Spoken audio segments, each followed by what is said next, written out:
हम बात करेंगे प्रोनाउंसिएशन भाग 2 की, जिसमें हमने उच्चारण सीखना है ई का। ई को हमें क्या और कहाँ क्या पढ़ना है, कैसे पढ़ना है। तो सबसे पहले देख लेते हैं हम। ई का उच्चारण होता है आ। ई का उच्चारण आ होता है। जैसे पहला वर्ड लिखा हुआ है अर्ली। ई का ध्वनि जनरली आ होता है। पहले लिखा हमने ई लिखा हुआ है। ई का ध्वनि होता है आ। अब ई का ध्वनि हो गया आ, तो ई ए आर हो गया अर्ली। ये हो गया हमारा अर्ली। अर्ली मीन्स समय से पहले। अर्थ, यहाँ पे ई है तो ये हो गया हमारा अर्थ। अब ई की ध्वनि चेंज कब हो जाती है? जब ई का उच्चारण आ कब हो जाता है? यहाँ पर दिया हुआ है ई की ध्वनि आ। ये कब होती है? यदि बाई से पहले, यदि बाई से पहले ई आता है तो उसका ध्वनि आई आ में ध्वनि बदल जाता है। अगर बाई से पहले ई आया है तो उसको हम पढ़ते हैं आ। दीर्घ ध्वनि के साथ पढ़ना होता है। जैसे बाई से पहले ई हो तो ई की ध्वनि आ होती है। बड़ा आ की ध्वनि निकलती है। जैसे ई बाई से पहले ई है, इसके बाद बाई है, फिर ई आ गया हमारा तो हो गया आई। फिर बाई दिया हो, बाई से पहले ई है तो हो गया आई एस। अब ई और ए का उच्चारण ई निकलता है। बड़ी ई की मात्रा। बड़ी ई की मात्रा कब हो जाता है? जब हमें ई के बाद में ए मिलता है। ई के बाद में ए हो या ए से पहले ई हो तो इसका ध्वनि बड़ी ई की मात्रा में निकलता है ई। लेकिन इसका उच्चारण दीर्घ नहीं होता है। बड़ी ई की मात्रा निकलती है लेकिन दीर्घ नहीं होता है। जैसे MEAN ये हो गया हमारा, VEA हो गया और EA ये हो गया।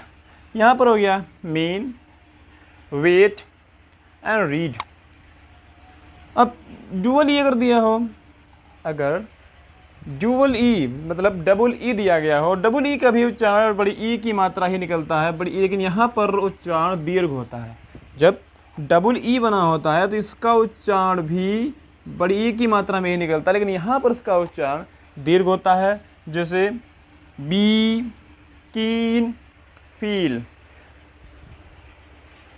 अब इसके जो नेक्स्ट वर्ड है उसमें ई आई को हम इधर भी पढ़ते हैं और आ इधर भी पढ़ते हैं। दोनों तरीके से पढ़ा जाता है। जैसे हमने लिख दिया है पहले से ही यहाँ पर ई आई अगर दिया है, अगर ई आई दिया है तो इसे ई को हमें आ भी पढ़ना है और आई भी पढ़ना है और ई भी पढ़ना है। अब जैसे यहाँ पे दिया गया EITHE और इसे आइदर भी पढ़ा जाता है और इधर भी पढ़ा जाता है। दोनों सही हैं। कुछ लोग इसे इधर पढ़ते हैं और कुछ लोग इसे आइदर पढ़ते हैं। दोनों तरीके से सही है या दोनों तरीके से पढ़ा जाता है। कन्फ्यूज नहीं होना है कि इधर पढ़ना है या नीधर पढ़ना है। एक ग्रामेटिशियन ने अपना प्रोनाउंसिएशन दोनों तरीके से किया है, इसलिए हमने दोनों रूल्स दोनों तरीके लिख दिए हैं। वैसे ही नीदर NEI दिया हुआ है, नीदर, इसे नीदर भी पढ़ा जाता है और नाइदर भी पढ़ा जाता है। ये भी दोनों करेक्ट हैं। कोई भी कन्फ्यूजन नहीं, चाहे नीदर पढ़ लीजिए चाहे नाइदर पढ़ लीजिए, दोनों तरीके से सही है, वो थोड़ा करेक्ट। अगला दिया गया है हाइट। इसमें भी आ ई की ध्वनि निकलती है, हो गया हा, और ए बड़ा की मात्रा इतना ले लिया जाए तो ये भी हाइट ही रह जाता है। हाइट इसका मतलब होता है ऊंचाई। अगला दिया गया है ई आई की ध्वनि ए होती है। ए भी होता है कब? जब ये स्टार्ट में आ जाता है। जैसे यहाँ पे दिया गया EIGHT 8, WEIGHT वेट। इसमें EI ए की ध्वनि देता है। अब EW की ध्वनि यू होती है, लेकिन इसी पहले का जो उच्चारण होता है, इससे पहले का जो कॉन्सोनेंट होता है, जिसे यहाँ पर दिया गया है ई दिया गया, W दिया गया, तो इससे पहले का जो कॉन्सोनेंट होगा, C हो या जो भी हो, E हो, F हो, D हो, L हो, उसका उच्चारण बहुत ही संक्षिप्त होता है, हल्का आधा ध्वनि देता है वो। जैसे EW के पहले वाला कॉन्सोनेंट, ये वाला कॉन्सोनेंट संक्षिप्त ध्वनि देगा, मतलब आधी हल्की ध्वनि ही निकलेगी। जैसे न्यू में आधा ही ना बन के रह गया, न्यू हो गया। ज्यू आधा ही जा बन गया, ड्यू आधा ही डा बना हुआ है। फ्यू यहाँ पर भी ये फा आधा ही बना है, हाँ ये लगा हुआ है। इसका मतलब ये भी यहाँ पर आधा ही बना हुआ है, ये इससे पहले वाला कोई भी कॉन्सोनेंट होगा वो आधा ध्वनि ही देगा, संक्षिप्त ध्वनि देगा।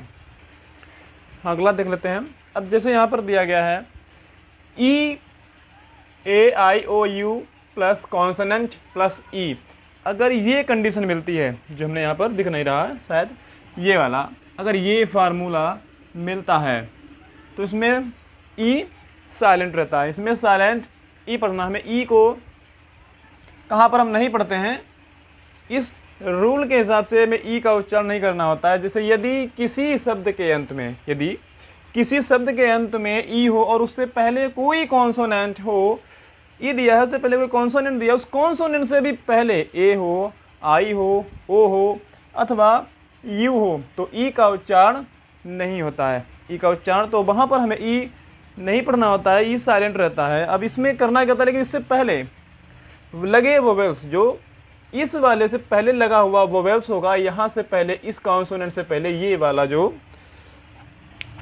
ये वोवेल्स होगा, इसका उच्चारण लंबा हो जाता है, थोड़ा सा लंबा हो जाता है, दीर्घ हो जाता है। जैसे सेम, इसमें यस ये दिया हुआ है, एक ई हो गया हमारा, ये वाला ई हो गया, ये एम कॉन्सोनेंट हो गया, ये ए हो गया और ये वाला कॉन्सोनेंट हो गया, तो ए वाला ध्वनि इसका थोड़ा सा दीर्घ हो जाएगा। जैसे सेम, ये वाला, ये दीर्घ का प्रतीक है, ये सिर्फ ये दर्शाता है कि दीर्घ ध्वनि दे रहा है। Rate, wave. अब आई वाला देख लेते हैं। जैसे यहाँ पर ये तो ए है, यहाँ पर आई है, यहाँ पर यू है, यहाँ पर ओ है, ये तीनों के हमने अलग अलग लिख दिए हैं। अब ए में क्या है, सेम, रेट, वेव। आई में क्या था, वाइन, वाइन। वाइन का मतलब ये भी यहाँ पर डबल ई निकलेगा, लंबा, थोड़ा सा ध्वनि लंबा हो जाएगा, थोड़ा दीर्घ। फिर काइट, माइन, काइट, माइन और वाइन। फिर यू में देख लेते हैं, रूल। अब रूल, इसमें थोड़ा ये कन्फ्यूजन है, जैसे अगर रा बना हुआ है, इधर देख लेते हैं स्पष्टता के लिए। जैसे ये अगर रा लिखा हुआ है तो कुछ बच्चों को यही कन्फ्यूजन रहता है कि छोटू की मात्रा कैसे लगती है, बड़ू की कैसे लगती है।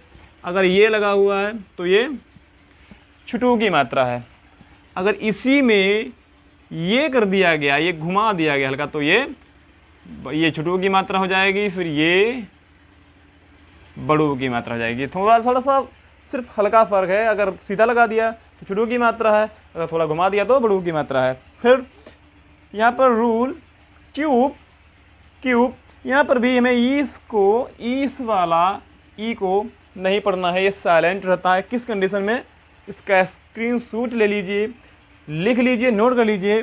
नोट, इसमें भी एन, फिर ओ कौन, ये वोवेल्स हो गया, ये कॉन्सोनेंट, ये ई हो गया, तुम्हारा ये भी साइलेंट हो जाएगा। नोट, नोज, रोज।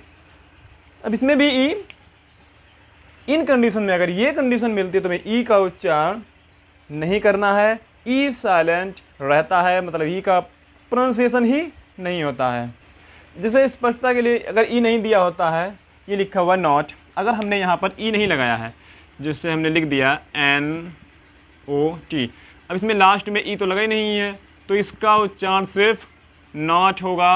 अगर ई लगा देंगे तो ये हो जाएगा नोट, तो क्या हो जाएगा, नोट। अगर हमने यहाँ से ई हटा दिया तो हो जाएगा नॉट। भाई यहाँ पर लगाओ POP, पॉप, क्या है, पॉप। अगर हमने यहाँ लगा दिया ई तो हो जाएगा पोप। इसकी ध्वनि लंबी हो जाएगी, इसलिए यहाँ पर सिर्फ ई हटाने से ये सिर्फ पॉप ही रह जाएगा। अगला रूल देख लेते हैं क्या है। अब हमारे साथ में लिखा हुआ है आई का एक और अगला नियम। इसमें क्या है, ई को हमें, आई को ई पढ़ना है, मतलब ध्वनि दीर्घ निकलेगी, लंबी निकलेगी बड़ी की मात्रा के साथ में। जैसे यहाँ पर ईडियम दिया हुआ है, ईडियर दिया गया है। इनका कोई बेसिक रूल नहीं है, इंग्लिश में पर्टिकुलर कोई भी नियम नहीं है, सब अपने क्षेत्रीय भाषा के साथ चलते हैं, जो बदलता रहता है। प्रोनाउंसिएशन हर जगह का डिफरेंस, थोड़ा सा फ़र्क होता है। अब यहाँ पे ईडियम दिया गया है, यहाँ इडियट हो गया। यहाँ पर ई को आई भी पढ़ना है, जैसे चाइल्ड, माइंड, काइंड।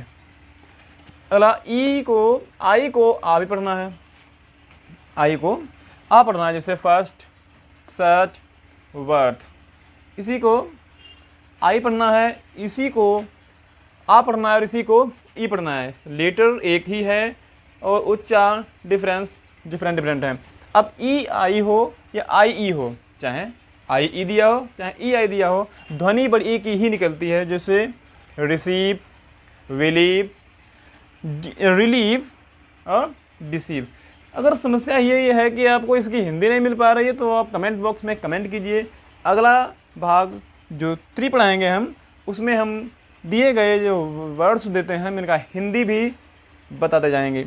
जैसे यहाँ दिया गया है अगला भाग हमारा जो 3 होगा, भाग 3 में हमें पढ़ना है ओ को कैसे पढ़ना, ओ का उच्चारण।